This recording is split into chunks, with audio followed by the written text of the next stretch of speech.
Mga buhing santos, welcome ni atong tulamanon ang atong pag-isgutan ang Church Magisterium. Now, atol sa ipahigayon nga debate between Father Darwin Gitgano versus Bible Baptist debater nga si Pastor Rian Fuentes. Siya, I wish to congratulate gumikan kay mipadayag siya atol gyud sa debate sa niadtong National Bible Holy Day sa January 26, 2026 sa City Square, Tagbilaran City.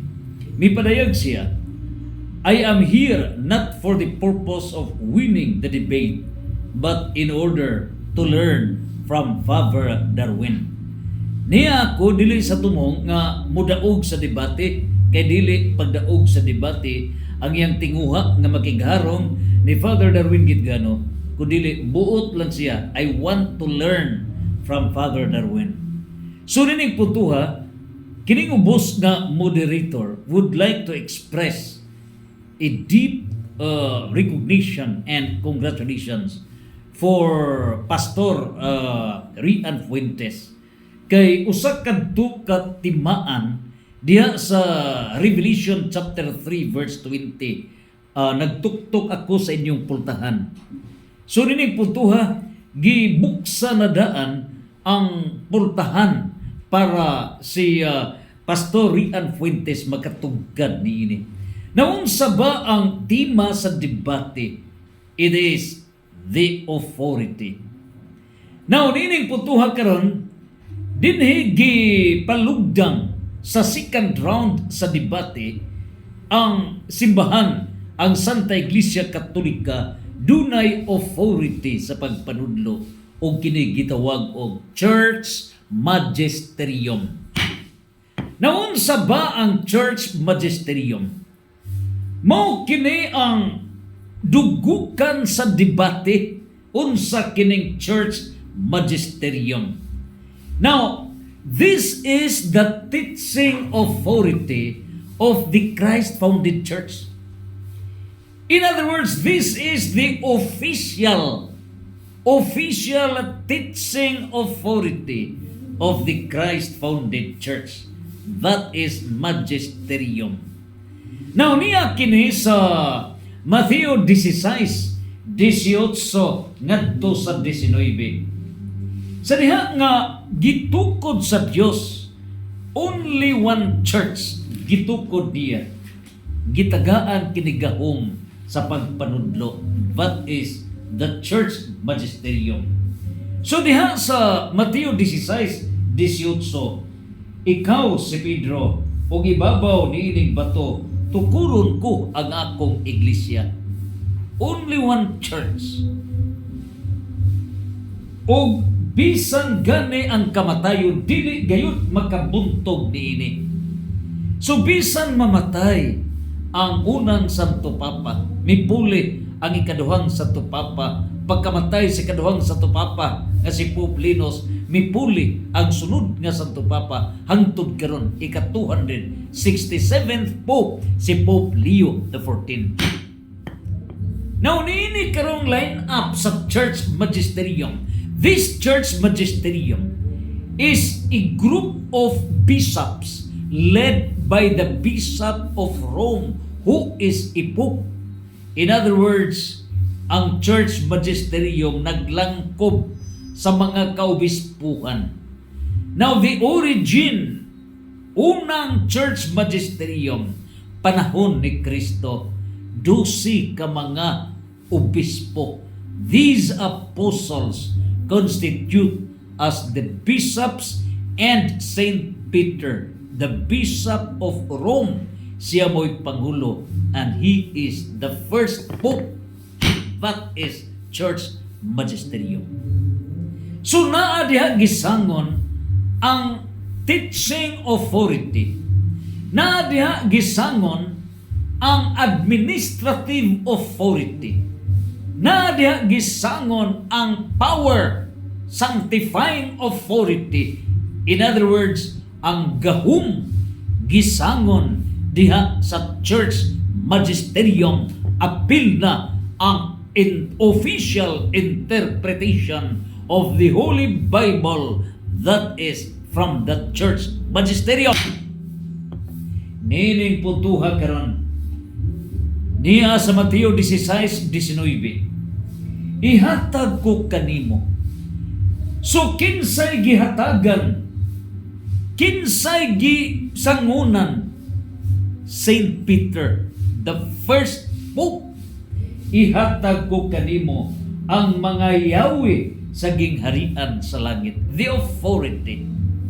So kining gahom, it is hierarchical authority, administrative authority, teaching authority, sanctifying authority, prophetic witnessing authority, operations para pagluwas sa katauhan within one church vice, the thrust of the church magisterium. So nining tanan mga Yahweh sa gingharian sa langit, ang imong idili dinhi sa yuta, idili usab didto sa langit, ug ang imong itugot dinhi sa yuta, itugot didto sa langit. Na nining putuhan nangutana usab si Brad Bahinting, Pastor Bahinting, unsay kalainan diri sa Mateo 16:18 o Mateo 18:18. Diri sa Mateo 16:18, diha gyud ang iyabi mga yawi sa gingharian sa langit, gitsangon sa head of the apostles nga mao si Saint Peter. Unya diri sa Mateo 18:18, busa sultihan ko kamong tanan. It's plural. So diri sa Mateo 16:18 singular, referring to Saint Peter, the head among the 12 apostles, pangulo. O diri sa Mateo 18:18, it's plural, mao kana ang mga apostles, plural. In other words, dili lang si San Pedro ang adunay gahom, kundili kining church magisterium, mao ang mga apostoles nga mao ang pundasyon sa mga bishops. Nang karon nagaingon sa Mateo 18:18, ug busa sultihan ko kamong tanan, these are the apostles. Ang inyong idili dinhi sa yuta, idili usab didto sa langit. O ang inyong itugot dinhi sa yuta, itugot usab didto sa langit. Sumao kini ang gahom, the power sa pagtugot o the power sa pagdili. So niini karon nga maong gahom, nangutana si Pastor Fuentes, nangutana siya, dili ba ang timailhan sa usa ka simbahan nga iya sa Dios nga dunay authority, kinahanglan ang bishop minyo, kay di aman mabasa sa Galacia na 2:7 nagingon diha nga kinahanglan gyud nga minyo og atimanon ang iyang asawa. Na nining putuhan, mao na nga gikinahanglan gyud ang mga pastors magtuon sa background niining official interpretation of the Holy Bible. Ngano? Because ang nag-compile sa balaan nga kasulatan mao ang Catholic authorities. Ug busa ang expert niini mao ang Catholic authorities. Nining putuhan karon, unsa ba ang gidayag niini, no? Now, dinhi gipadayag nga ang maong kalagdaan nga kabahin niya ng minyo, no? Example niya na karon nga si San Pedro ug uban pang mga apostoles except Saint John nga gidayag niya sa giingon gisite ni Pastor Fuentes nga kinahanglan minyo, kinahanglan nga atimanon ang ilang asawa. Take note, sa pagtawag ni Kristo niining mga apostoles mga minyo ng daan, mga minyo na. Ug busa gisanksyon kana nga atimanon ang ilang mga pamilya at timanon dili na biyaan. In other words, while they serve Christ, the same dili magkabuwag sila. Now, considering nga gihatag sa Dios ang authority sa pagtugot o authority sa pagdili, the church magisterium may pagkanaog og hukom na ang mga kaparian, mga celibate, meaning dili na minyo, para ma-focus sila sa pagpangalagan, gitawag nagtutos-tuos. Ug busa balido, it is within the purview of the church magisterium authority. Ngano? Kay diya sa Mateo 16 at 19, Mateo 18 nga ang church magisterium gihatagan ka naggahom sa pagdetermine unsay itugot dinhi sa yuta, itugot sa langit, ug unsay idili dinhi sa yuta, idili usab didto sa langit. The authority is given to the church magisterium. Ug tungod niini ang pag-exercise niya na i-convene ang mga bishops. Ug busa niining puntuha gipakanaog sa church magisterium, the bishops led by the Pope, nga ang magdumala sa simbahan mga celibate, meaning dili minyo, and that ruling is valid exercise of the church magisterium. That's an example. Ug busa diha sa Mateo 28 versikulo 19 ngadto sa 20, unsa bagayon ang gisugo sa Dios? Naa diha ang teaching authority, niya diri ang sanctifying authority.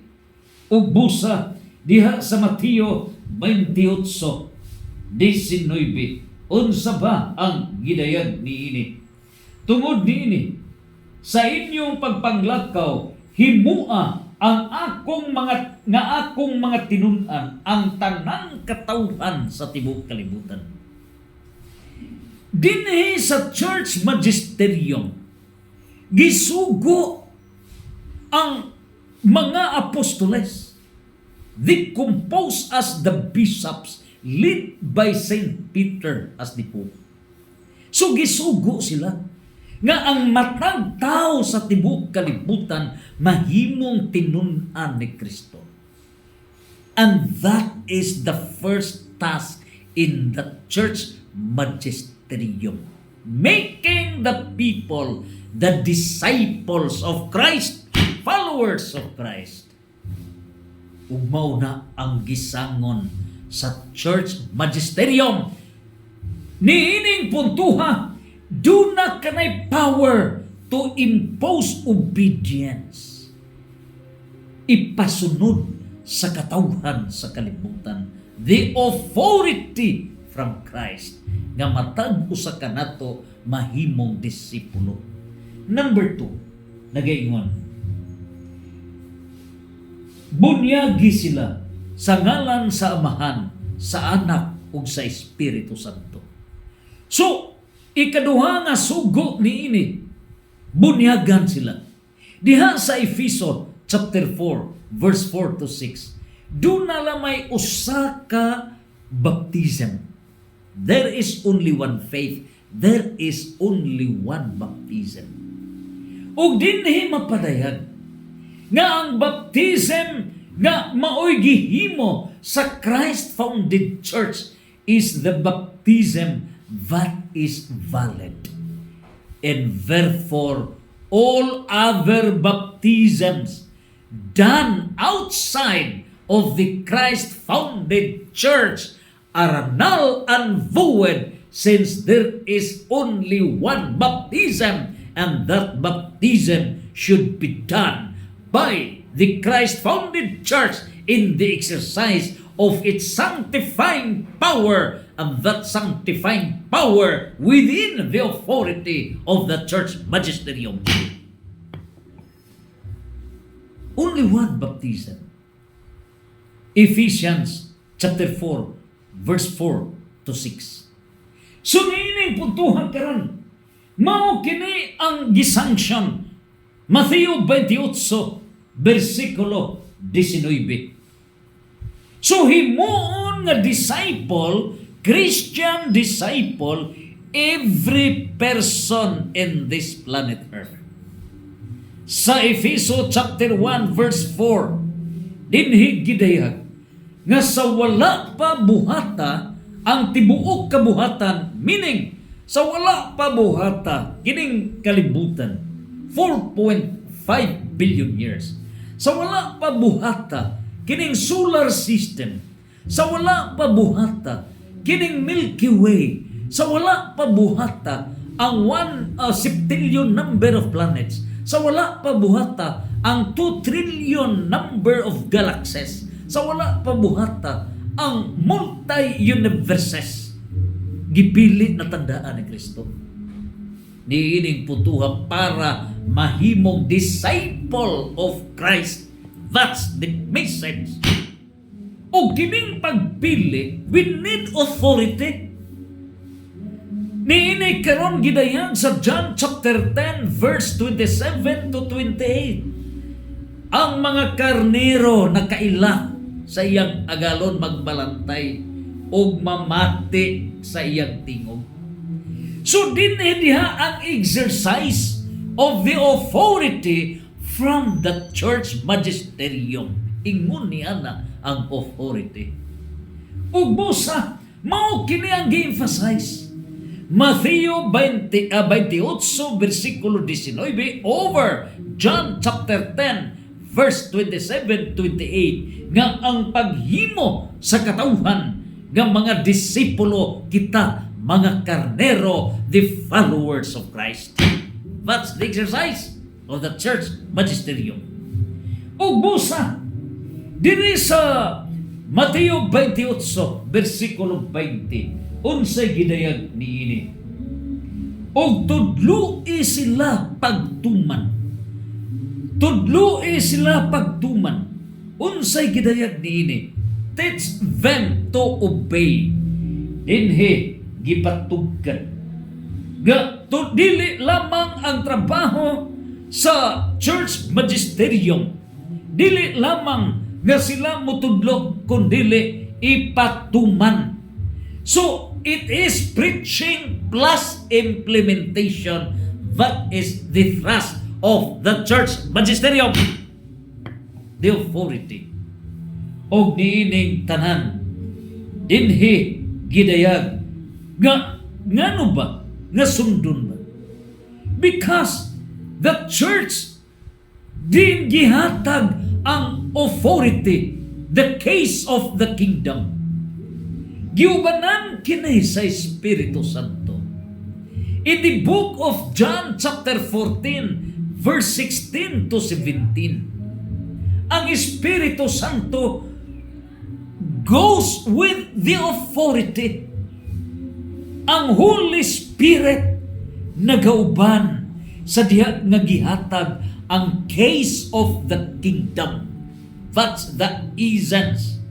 Niining puntuha karon diha gidayag nga dili mabuwag ang Holy Spirit nga maoy magauban, nga maoy magatultol pagpadumala, pagpadagan niya ng simbahan nga gitukod ni Kristo, the presence, the guidance of the Spirit of truth. John 14 verse 16 to 17, ang giya, ang presensya sa Espiritu Santo dili mabuwag. It cannot be separated from the case of the kingdom. Niya nang yabi nga gihatag ni Kristo ngadto ni San Pedro nga mao'y pangulo sa 12 ka mga apostoles to lead the church. That is the church magisterium. Apanon sa ba ang gipadayag ni Pastor Rian Fuentes?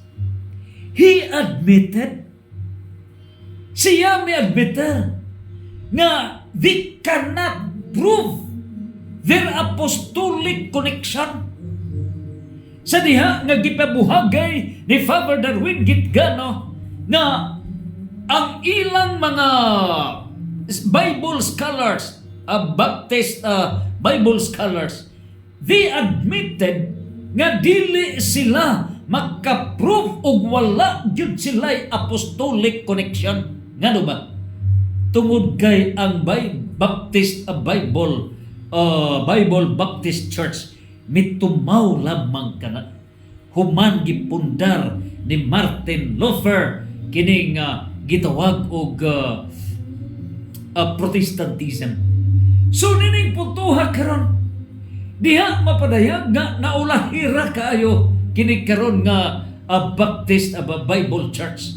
Nining putuha karon mo'y hinungdan nga wala sila makakonect, wala sila makasud, wala sila magka-follow sa apostolic foundation o busa di cannot prove nga sila makasumpay diha mismo ni San Pedro. Og niining puntuha karon unsa bay pagpadayag niini. So dinhi mapadayag nga if that church religion, the Protestant religion, there are 49,000 ka mga Protestant religions, Protestant churches. Kining tanan mitumaw lamang human nga gipatumaw ni Martin Luther ang nagkadaiya nga mga protestanteng relihiyon o gikan ni Martin Luther, Lutheran Church sa 1517 gikan niya napundar ngadto na sa mga Methodist Church, Presbyterian Church, labihan kadaghan, Seventh-day Adventist Church, Baptist Church, Anabaptist Church, Iglesia ni Cristo, Dating Daan Church, etc. Born again churches ug uban pa. So nining tanan diha na gidayag nga kini karon nga mga Protestant churches, Protestant religions, wala kini makasukad, wala kini makakonect ni San Pedro. Ug busa, how can they trace the presence of the Holy Spirit? So mao nga ang ilahang giingon nga tungod kay gipadayag ni Rian Fuentes, iyang gipadayag nga ang reason ngano nga naa kanila ang Espiritu Santo kay nagwali sila bahin sa Espiritu Santo. They believe. And because they believe, nagwali sila sa Espiritu Santo, then they receive the Holy Spirit. And because they receive the Holy Spirit, then they have the authority. Pagkahuyang. So, dining i-reserve na to kay doon na tayo discussion sa mga fallacies. Doon na i-discussion na to. Unsa ang mga fallacies, no? Ato nang i-discuss.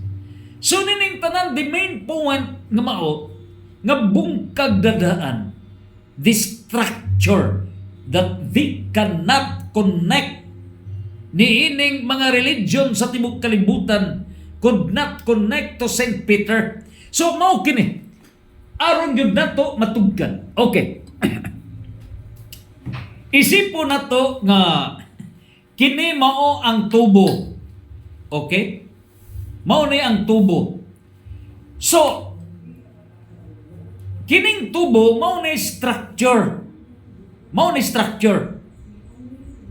O kini siyang tubo musugod gyud ni sa sinugdanan ibutang na diha ang punuan. So niya dire atong i-demonstrate niya dire ang primero the source o dire na lang ni Kristo, okay? Dire. So niya dire ni San Pedro diretso na sa ikaduha nga Santo Papa, ikatulong Santo Papa hangtod na sa ika-267 ka Santo Papa. So mao kini ang tubo. This is the church magisterium. And the Pope heads the bishops. So, makakonek ka na sa diha. O kining maong tubo, Na diri ang authority. Within this piping system is the authority. The authority is inside. Na diha. So the authority is within the church magisterium that connects from Christ to St. Peter downward. Ug naa diha ang channel of authority. Karon, tanan nga mga Protestant religions wala man punting sa the very beginning. So wala nakakonect sa piping system. They do not have the church magisterium. No, they have no church magisterium. So, niining puntuha, gikan diha, dito ra sila sa 15-17 mitoy hakaw. So, sa 15-17, tanan nga mga authority, tanan nga mga leaders, mga originals sa mga nagkadaiya nga mga Protestant churches, Protestant religions, they admitted nga dili sila ka-connect ni San Pedro. Unsaon nila pag-connect nga 15th, 17th, 16th century, 17th century, 18th century, 19th century, 20th century, 21st century, namugna ang ilang mga relihiyon. So, unsaon pagpalatay sa authority? Unsaon paglatay sa authority from the Holy Spirit nga walay sudlanan? Walay sudlanan. So, ang claim nga nila ang authority, the Holy Spirit, nga misud diha sa magisterium. Wala sila'y magisterium, church magisterium, nga anha isud ipalatay ang authority through the Holy Spirit. The Spirit of truth. That's John chapter 14, verse 16 to 17. Nga kining Spirit of truth mao ni itudlo Mateo 28:19-20. Mao na itudlo. So nining putuha, unsa bay itudlo na wala may gilatayan ini, no piping system. 16th century pa namugna. So dili kana gikan originate from the Holy Spirit. It does not originate gikan yun gikan sa punuan. O mao'y hinungdan nga miingon si San Juan sa 1 Juan 4 versikulo 1. Pagbantay kamo, kay dili tanan nga mga espiritu. Dili tanan kay dunay mga espiritu. Timaniha duha ka klase ang espiritu. Sa words ni Father Darwin Gitgano, duha ka klase ang espiritu. Espiritu Santo o ang ikaduha, Espiritu Tunto. Unsa ng Espiritu Tunto? Espiritu sa limbong. The spirit of deception. So, gikan diha is the Holy Spirit because there is a proof connecting from the source of authority. That's from the Holy Spirit. In the absence of the church magisterium, so in the absence nining piping system, in the absence nining church magisterium nga mao'y latayanan sa church authority, unsay mahitabo? Wala diha. Mao na nga ikaduha, mao ka nang gitawag og Espiritu Tunto, the spirit of deception. Limbong. That's deception. Og niya sa 1 Juan Kapitulo 4, versikulo 1. Mga igsoon, ayaw ninyo tuuhi ang tanang nagpatuo nga ang Espiritu anaa kanila. So pag-ingon ni Pastor Rian Fuentes, nga naa na mo ang Holy Spirit, mabusa, naa na mo ang authority. Unsay ruling, warning ni San Juan, St. John usa ka apostol, the author of Revelation. Siya may badlong na daan, may badlong na. Ayaw ninyo tuhui ang tanang nagpatuo-tuo. So kinsa ba ning nagpatuo-tuo? Unsay warning ni San Juan? Ayaw ninyo tuuhi ang tanan nagpatuo nga ang Espiritu anaa kanila. Kung dili usisahan ninyo kung gikan bagayod sa Dios ang Espiritu nga anaa kanila, kay daghan ang dili matuod nga mga propeta nga manungha sa tanang dapit. Mao na the spirit of deceptions. My dear friends, do not believe all those who claim to have spirit.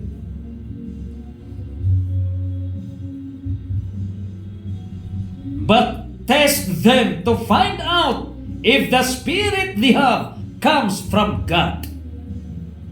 For many false prophets have gone out everywhere. So mao kana ang pagpadayag. So dili tanan nga nag-claim nga ang Espiritu Santo na kanila. No! Where you do not form part of the church magisterium, nga mao kini channel of authority, agianan sa autoridad. If you do not form part of the church magisterium, there is no chance for you to form part in the channel of the authority from the Holy Spirit. Kay wala diha kaninyo ang authority. And so, mao nga gibadlong na daan, duha ka klase timan ininyo. Duha. Espiritu Santo, and that is only from the Christ-founded church. It's only from the Christ-founded church. In other words, diha mi pamatuon, Hebrew chapter 8 verse 2. Unsa ba gipadayag sa Hebrew chapter 8 verse 2? Nga ang Dios mupuyo ni anang simbahan nga gitukod sa Dios. Niining puntuha karon, diha gidanag, diha gipabutyag, diha gipabuhagay, diha gitinaw.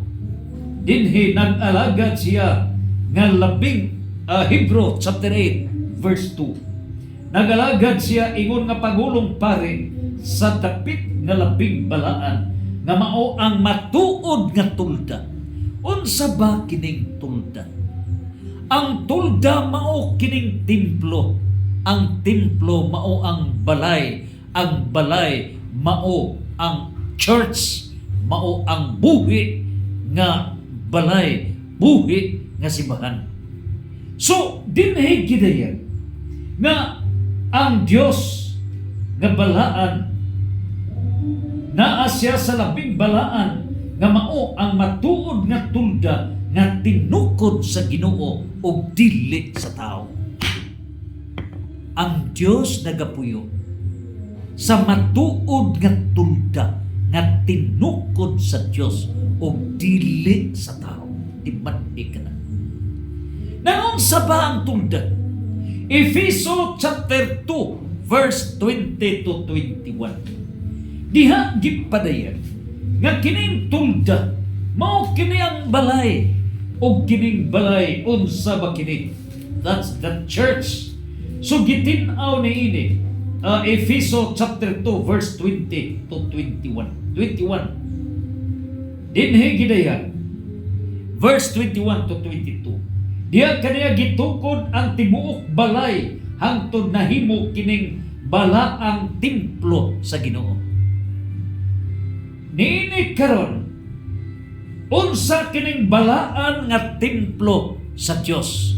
Do Efeso chapter 2 verse 21. Nia sa 1 Timothy chapter 3 verse 15. Unsa giingon sa 1 Timoteo chapter 3 verse 15. Dinhi kidayag kanang balaya, so kanang templo, kanang tulda, kanang balay, kanang balaya mao ang ang iglesia nga buhi sa Dios, ang haligi o ang sukaranan sa kamatuoran. So dinhi gidayag, we should conduct ourselves in God's household, which is the church of the living God, the pillar and support of the truth. So kanang balay, kanang templo, mao ang buhi nga simbahan sa Dios. And that is the church, organized, instituted, the living church. Ug unsa ba kining simbahan? Sa gipadayag ni San Pablo ngadto sa taga Colosas. Colosas chapter 1 verse 18. Unsa ba kining church? Colosas 1 versikulo 18. This is the mystical body of Christ. So there is only one mystical body of Christ. Colosas 1:18. Ug mao kini ang gidayag. Colosas 1:18. Siya mao ang ulo sa iglesia, nga mao ang iyang lawas. Siya ang sinugdan. Siya ang unang gibanhaw. So, siya ang ulo sa iglesia o kanang iglesia mao ang iyang lawas. Christ existed before all things. Unya nagingon, He is the head of His body, and this body is the church. His body, the church. So kining lawas ni Kristo is the church.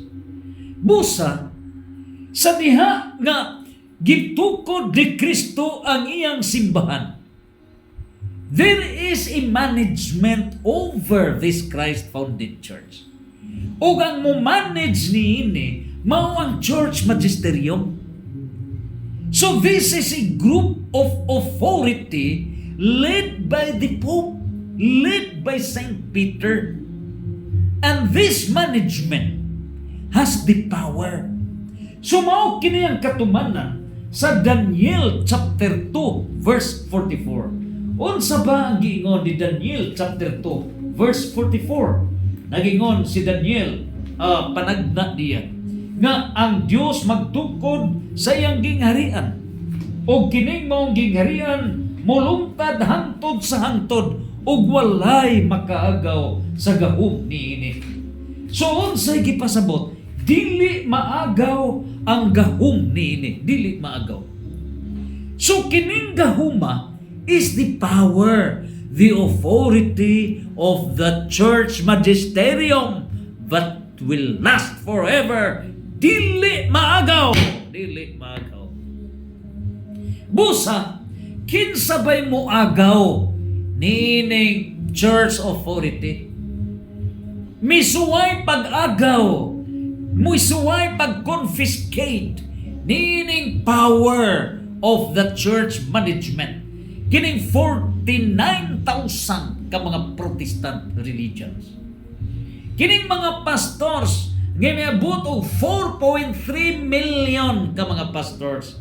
Dili na di ay 2 million ang atong estimate. Dili ra. It's 4.3 million ka mga pastors. Silang tanan nagkuraksa, nag-alimukoy, nag-alindahaw aron lamang agawon ang authority nga gisangon ni Kristo ngadto ni San Pedro and channeled down from St. Peter downward to the 267th book ug mipasalig nga sa prophecy ni Prophet Daniel chapter 2 verse 44, walay makaagaw ni anang gahom nga gihatag gahom sa gingarian sa Dios. The case of the kingdom, Matthew 16 verse 19. And therefore surrender na mo mga pastors, surrender na mo. Surrender na mo. This is now the time for you to surrender. Surrender, surrender. Ano? Kaya niya sa 1 Corinto 15, versikulo 24 ngadto sa 25. Unsay giingon ni San Pablo? San Pablo fighter gyud kayo ni. Grabe si San Pablo. So, gideklarar ni San Pablo prophetic nga iyang gipadayon. In the last days, nagaingon siya. Unya 1 Corinto 15, 24 ngadto sa 25. Unya moabot ang katapusan ug buntugon ni Kristo ang tanang pangulo, mga otoridad, mga kagamhanan. Unya itugyan niya ang gingharian ngadto sa Dios nga Amahan. Kay kinahanglan maghari si Kristo hangtod mabuntog sa Dios ang tanan niyang mga kaaway ug himuon sila nga mga tumbanan. Kinsa ba ning mga buntugon?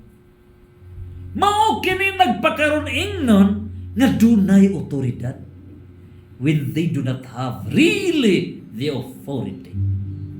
So, sa English ni nagdayan, then the end will come.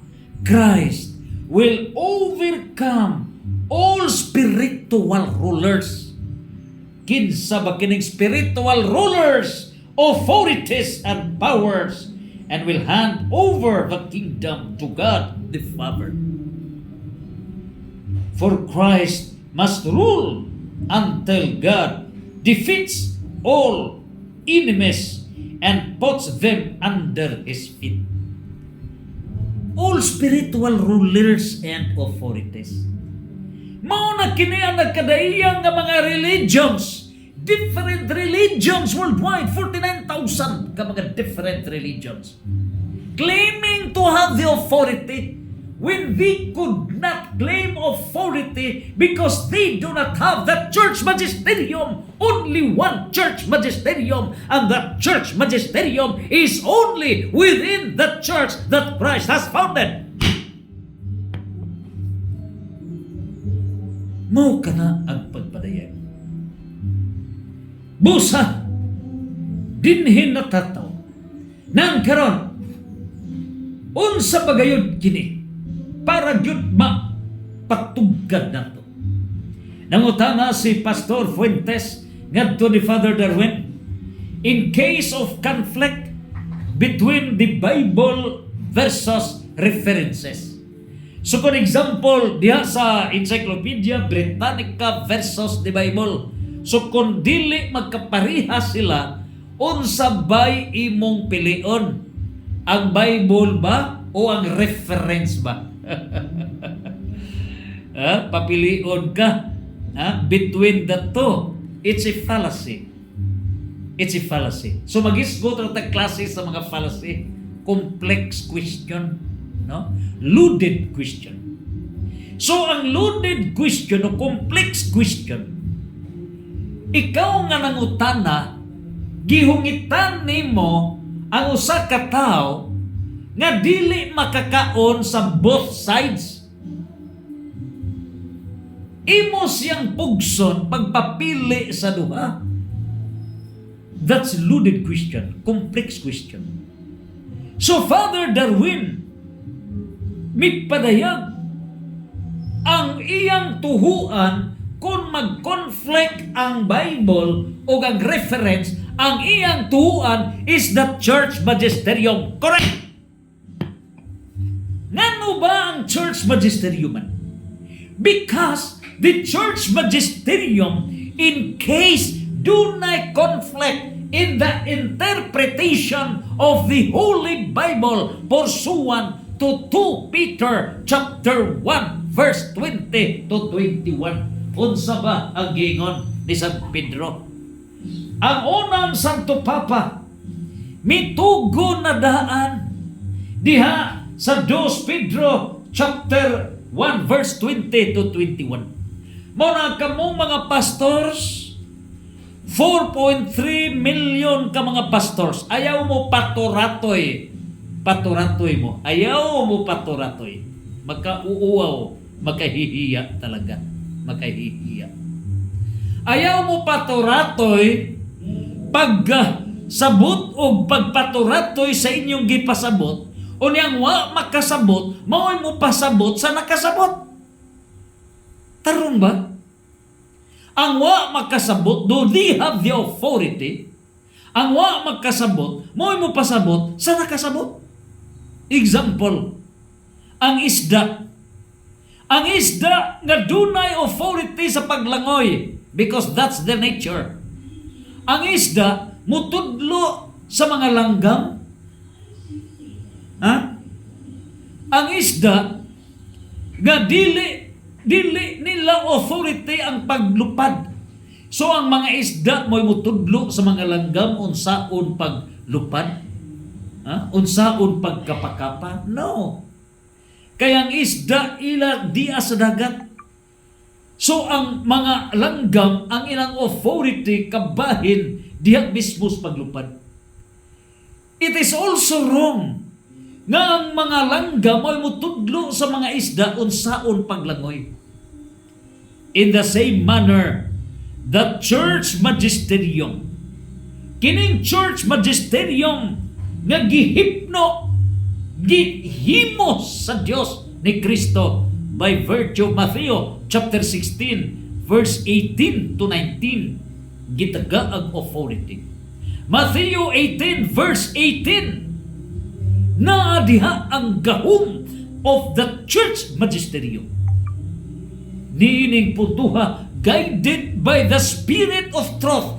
John 14 verse 16 to 17. Na diha ang gahom sa pagtudlo, the Holy Spirit nga mao'y mugiya unsay ilang ipanudlo. Matthew chapter 10 verse 20. The Holy Spirit guides with the people. And God lives with the church magisterium, within the church founded by God. Hebrew chapter 8 verse 2. Ug busa niining puntuha karon na nila ang official interpretation. So kuno galing dunay conflict. So do mag-convene ang church magisterium. So far, kung atong sugod panahon sa Council of Jerusalem, naa sa Acts chapter 15, moto'y una. So miabot ng 22 ka mga church council of the church magisterium, nga maoy mo decide, mo interpret, maoy mo paday official nga declaration sa church magisterium, the Pope with the bishops. Although attended na sa uban, but led by the church magisterium. So nining putuha karon, mao kana nga sila maoy muhubad niya na.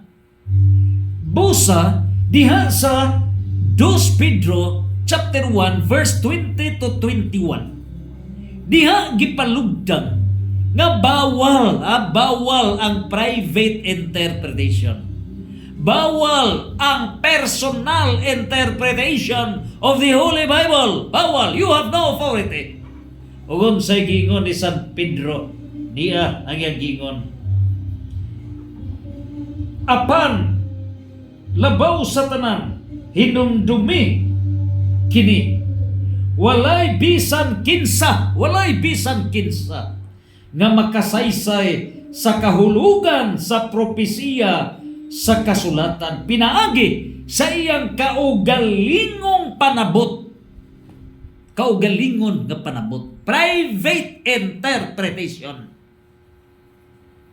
You have no authority to have a private interpretation over the Holy Bible. Even you claim that the Bible is the source of authority. That's not but the authority from the church magisterium that will interpret the Holy Bible. That's the church magisterium. That is a very fatal fallacy sa Protestantism. Nga they neglected, they ignored, they rejected the church magisterium. ilang gisalikway ang church magisterium. O ang gahom sa church magisterium includes sa paghatag o official interpretation of the divine law balaod sa Diyos. And the divine law includes the Holy Bible, the oral tradition, the Holy Bible, written divine law. And that's within the authority of the church magisterium. So kining church magisterium insofar as the official interpretation in the Holy Bible, the church magisterium acts like a Supreme Court. And the decision of the Supreme Court is final and binding. The same holds true the official interpretation of the church magisterium. That should be followed. Kining mga protestante nga mipalagdas paturatoy nganong wala ni magkasinabot, nganong miabot og 49,000 tungod na kay wala sila church magisterium, ug ang ilang gihimo is private interpretation, ang ilang gihimo personal interpretation. O tungod kay ilang gihimo ang personal private interpretation, kaugalingong panabot, it is in violation of 2 Peter chapter 1 verse 20-21 niining putuha karon.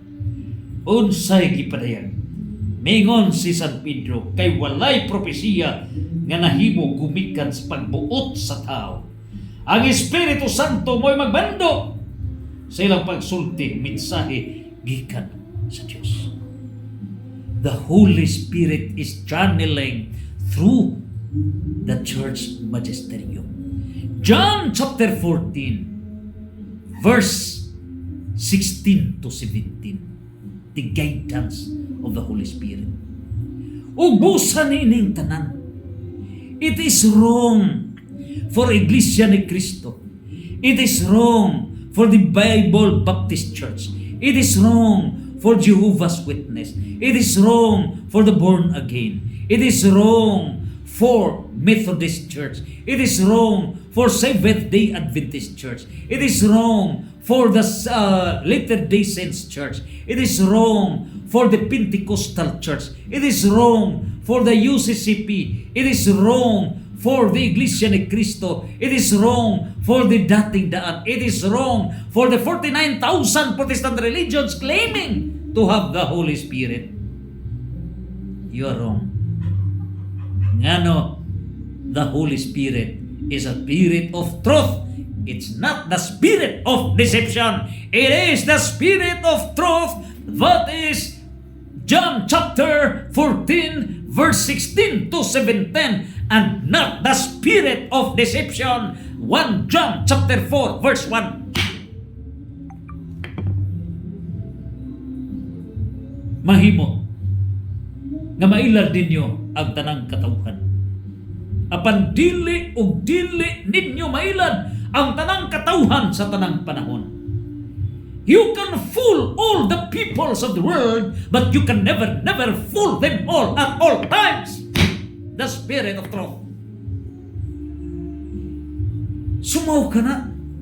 Busa, ang pagtubag ni Father Darwin sa pangutana ni Pastor Fuentes kung dunay inconsistency, kung magkasukwahi ang Holy Bible o ang referensya, asa ba'y imong tuhuan ang reference o ang Bible? That's loaded question. So, dili nimo bukan ang tao. But the correct answer of Father Darwin is ang tuhuan ang church magisterium. Ngano?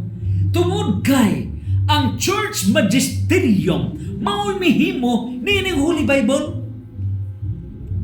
Kinsay nag-compile niini? The church magisterium. Pope Damasus the First. Kining mga councils pila ka mga councils nga gihimo sa church magisterium. Gamoy mi dayag, this is the word of God. 73 books. Kinsay naghimo sa mga chapters, duha ka cardinal of the church magisterium. Cardinal Langton, Cardinal Hugo Santo de Caro. Kinsay naghimo niining mga verses, usa ka Dominican priest ang Ninos. Kinsa may naghimo niining mga punctuations, period, comma, semicolon, colon, exclamation mark, question mark, etc. Bishop Isidore. From the church magisterium. Kini uguban pa ang naghimo, kinsa bay nagdetermine nga nganong i-appeal ban kining kang San Marcos, nga si San Marcos dili man apostoles, nganong nasud man sa kinsa may nagbuot nga upat ka gospels, nganong nasud man kang San Marcos nga dili man siya apostol. The church magisterium decided it because si Saint Mark is the right hand of Saint Peter. So ang gipangsulti ni San Pedro na take note ni San Marcos, he served as the secretary, the right hand, the disciple of Saint Peter. Mao na nga apostle, disciple, follower, mao nang nasud diha mismo. Kinsay nag-decide niya na the church magisterium. Nya kamong way kalibutan, mga ignorante, unsay kasaysayan sa balaang kasulatan, paturatoy mo o gamit sa Bible. Paturatoy mo, makahihiya talaga. Ngano ba nga nasud man ka San Lucas diha sa gospel nga si San Lucas dili man na siya apostle, dili apostoles si San Lucas, but he is a disciple. He served as secretary o disciple ni San Pablo. So samtang si San Pablo, si San Pedro, mao'y duha ka kusganon nga milabuk og bipukan, converting the most powerful Roman Empire into the climax of Catholicism. So doon na sila mga right hand. Ang right hand ni Saint Peter, mao si Saint Mark. Ang right hand ni Saint Paul, mao si Saint Luke. Mao na nga ang ilang mga gipamulong ni San Pablo gisanggab ni San Lucas ug gisimo kana diha sa gospel ni Saint Luke. Kinsa bay nagbuot, kinsa bay nagdetermine nga kini karong sulat ni San Lucas isud sa gospel? Kinsa bay nagdetermine? It's the church magisterium of the Catholic Church. So wala kamoy Biblia kung wala pa ang church magisterium. Kung nanaan ninyo na. O kining founder sa inyong mga tinuhuan, ang amahan sa inyong mga tinuhuan nga si Martin Luther even acknowledged that without the Catholic Church there could have been no Bible. Wala mo'y mahimo. Because ang naghimo niini is the church magisterium. Wala palagdas mong interpret, inyo pang atakihon ang simbahan. Ikaw nga wa kasabot, pataka kag pasabot sa nakasabot. Ikaw kay wa makasabot, you have to follow sa footprints sa gihimo model act ni Pastor Rian Fuentes. Unsay giingon ni Pastor Rian Fuentes, mianhi ako sa pagdebate dili sa tumong nga mudaog, kundili sa tumong I want to learn from Father Darwin. Learn from Father Darwin. That's correct. That's correct. So open-minded siya. So gilikturan siya ni Father Darwin. What is that? The component, the operations of the church magisterium in a form of debate. More there is para nako assessment 99%. 99% Rian Fuentes will soon become the best Catholic faith defender. Congratulations, Agaw Fuentes. Sumaw ka na. O busa, diha tinaw o tataw kayo. And so, Mao kini ang church magisterium, which is the official authoritative teaching office consisting of the Pope and bishops in communion with him. Guided by the Holy Spirit, its purpose is to authentically interpret and preserve the deposit of faith found in the sacred scripture and tradition. So kini karon nga divine law, the sacred scripture, mao ni ang Holy Bible. Unyang tradition, oral. Ngano ba? Ang divine law is both oral and written. Another fallacy sa Protestantism, luoy lagi. Kini bang wa kasabot? Mao mo pasabot bitaw paita, pagkapait. Mao na ang 1 Juan chapter 4 verse 1. Pagbantay mo, kay dunay mga spirit of deceptions. Magpaaron-aron nga authority sa Bible, pero tiklagong di ay intawon pagkaluoy. Tipaw-o. They pretend to have the authority when they do not have the authority. So nining putuha karon, unsa ba ang pagpatinaw niini? Inahanggi pasiatab nga Bible alone. Bible right tuhuan ug wala sa Biblia ayaw tuhi. You are wrong, you are wrong, you are wrong, you are wrong, my dear, you are wrong. Because in the entirety of the divine law, ang divine law oral, ug kining oral teachings tudloi sila. Mateo 28. Wala mo ingon sulati sila. Wala mo ingon sulati sila. But tudloi sila. Tudloi sila. It's oral. Swerte lang kay gisulat. But kanang sinulat portion na sa entirety of the oral teachings, the deposit of faith, and preserved by the church magisterium, handed down from the first gikan ni San Pedro hangtod karon, gitawag kanang tradition, oral tradition. Napamatud-an ba kana? Yes. Sa San Juan chapter 21 verse 25. Unsay giingon ni San Juan chapter 21 verse 25. Niya, mingon si San Juan nga kung isulat pa ang tanan, tibok kalibutan walay kasudlan. Daghan pa kaayong mga butang nga gibuhat ni Hesus. Kung gisulat pa ang tanan, nagatuo ako nga tibok kalibutan dili gayon paigo nga kasudlan sa mga sinulat. So dinhi mo mapadayag si San Juan mismo mo'y may pamatuod nga it's essentially oral. Portion lang niya na gisulat. So kung ang imong ibutang sa utok nga distorted thinking, nga kanang sinulatra, close-minded ka na, kanarang gisulat, binugok ang imong pag-isip, binugok.